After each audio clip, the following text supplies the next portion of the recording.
I'm Lisa Mullins, and this is The World.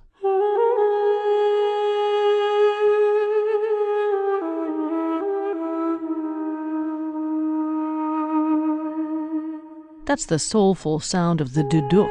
The duduk is a kind of folk oboe. It's from Armenia, and it's played here by the Armenian master of the duduk, Djivan Gasparyan. In Gasparyan's homeland, the duduk embodies Armenian culture, and it pervades folk music. But there's no need to leave the United States to hear it. There's probably one playing at a theater near you. The World's Adeline Sire explains. The duduk has become the stuff of Hollywood soundtracks. It's about 2,000 years old, so it's probably the oldest and the hardest working instrument in show business. Many blockbusters have featured it, including The Crow, Dead Man Walking, The Siege, and even Hulk. The trend started with the 1988 film The Last Temptation of Christ. That soundtrack was composed by British rock musician Peter Gabriel.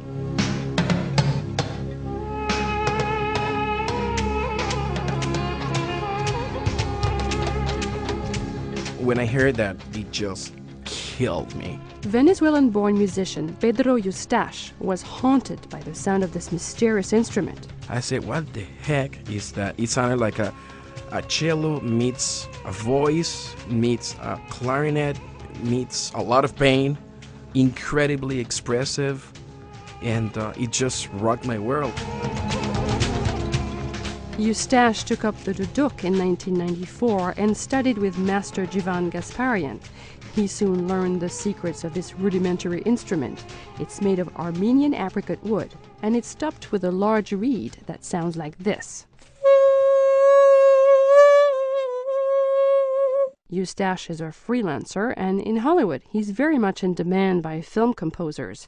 He plays dozens of woodwinds from around the world, but he treasures the duduk, and he likes to improvise on it.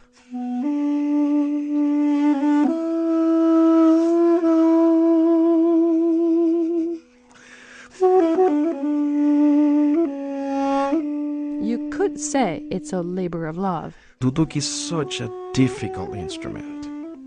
It kicks my butt all the time. Excuse my French, which is not French. But duduk can express something very specific, peculiar, particular that nothing else can express. I would say evocative. I would say extreme expression from sweetness to pain. And they say in Armenia, the sound of this instrument is a prayer. That quasi-holy sound has made the duduk a welcomed guest in religious film epics.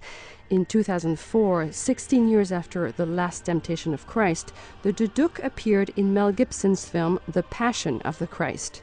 And this time, Eustache was playing.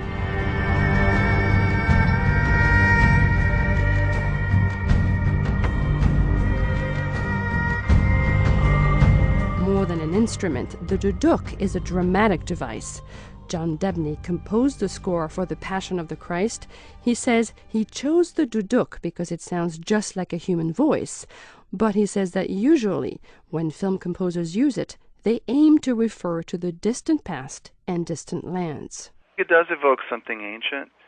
I think that most Westerners are drawn to it because it is a plaintive instrument that is very exotic and very beautiful, and I think that's very appealing. Filed under ancient times evoked by the duduk, you find the films Gladiator and Alexander.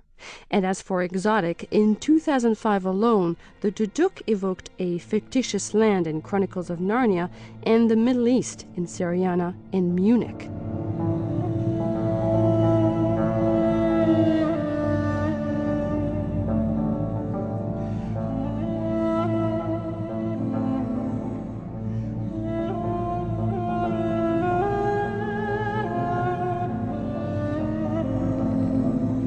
Pedro Eustache is the featured duduk player in Munich's soundtrack.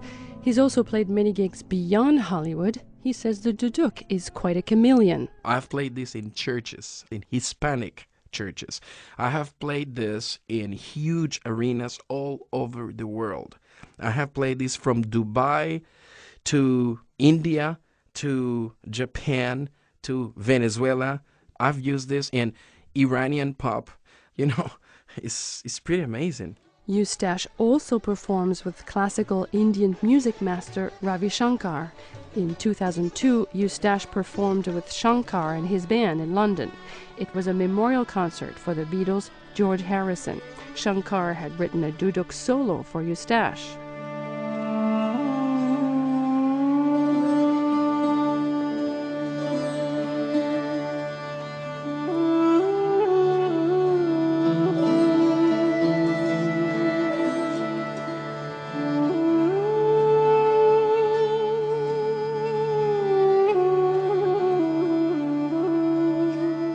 And that solo didn't fall on deaf ears.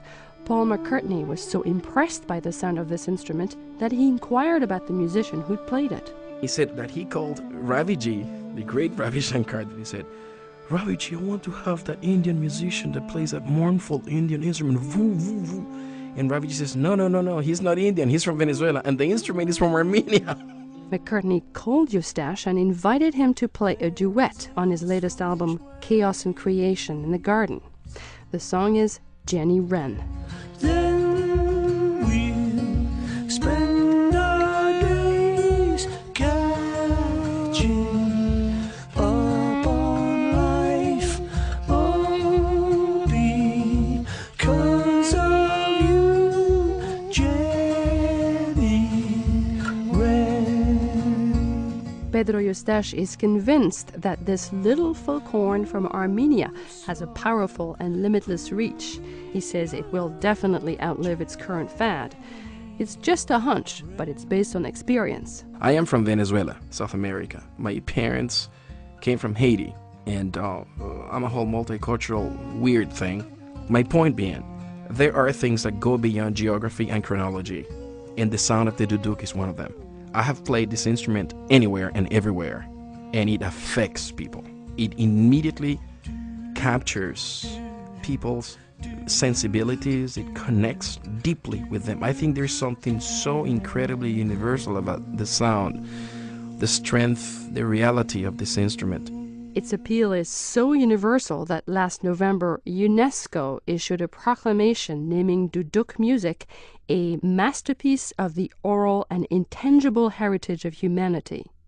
As for Eustache, he'll next play on a couple of songs Stevie Wonder is writing for a documentary. Eustache says the R&B star loves the duduk so much he's getting one for himself. The duduk's next appearance will be brought to the silver screen by composer Hans Zimmer. Zimmer asked master Djivan Gasparyan to play for the soundtrack of The Da Vinci Code, out this May. For the World, I'm Adeline Sire.